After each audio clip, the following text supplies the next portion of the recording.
Hello ladies and gentlemen, let me introduce myself. My name is Jordy Satria Widodo. I'm from School of Government and Public Policy Indonesia. In this occasion, I would like to present my paper titled Teachers and Students' Perception on Technology, Tool Literacy in Education of Two Senior High Schools in Bogor City. Ladies and gentlemen, Industrial Revolution 4.0 has been considered to have resulted in disruptive technology, notably in education sector. Transforming the Education 2.0 to Education 4.0 has been the agenda of Indonesian government to catch up to the trend of education. Moreover, Education 2.0 is a scheme that is based on standardization using conventional mechanisms. Also, Education 4.0 is technology-based education method involving a plethora of sources to find the information, which usually comprises technology, such as smartphones, tablets, computers, internet service, websites, and software. Inasmuch as today's education system needs to adapt with the global trend of technology, teachers and students have to put forward the embrace of technology by having deeper understanding in information literacy, specifically in tool literacy. Additionally, tool literacy is the capability of utilizing the electronic resources.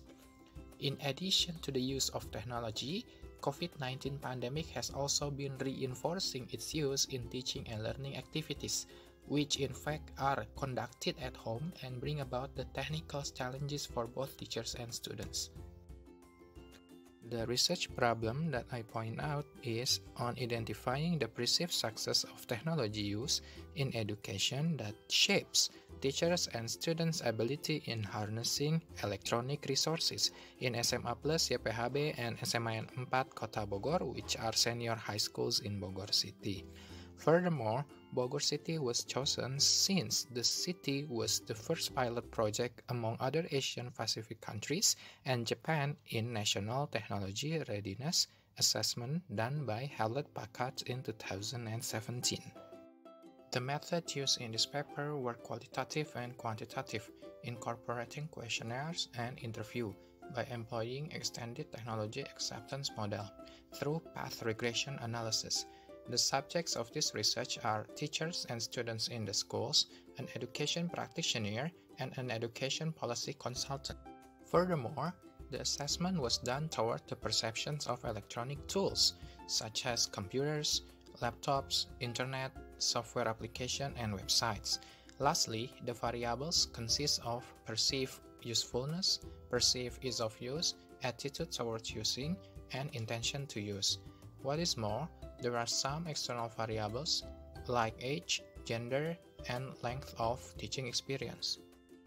Ladies and gentlemen, now I would like to present the analysis. Perceived usefulness is better shaped by perceived ease of use.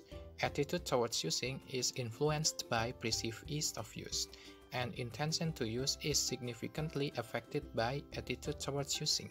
For the external variables, they do not influence perceived usefulness, yet age influences perceived usefulness for students. Ultimately, teachers and students' intention in using electronic resources is influenced by the ease of the sources.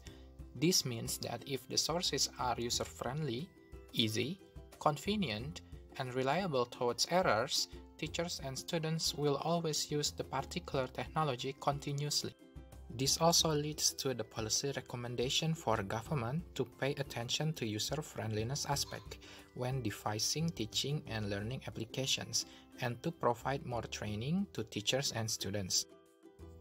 In addition to policy recommendation, for the two schools, it is suggested that if the schools want to facilitate the teachers and students with learning management system or recommend them a uniform application, they also need to focus on the user-friendliness aspect in order to build better motivation and better intention for teachers and students in using the tools.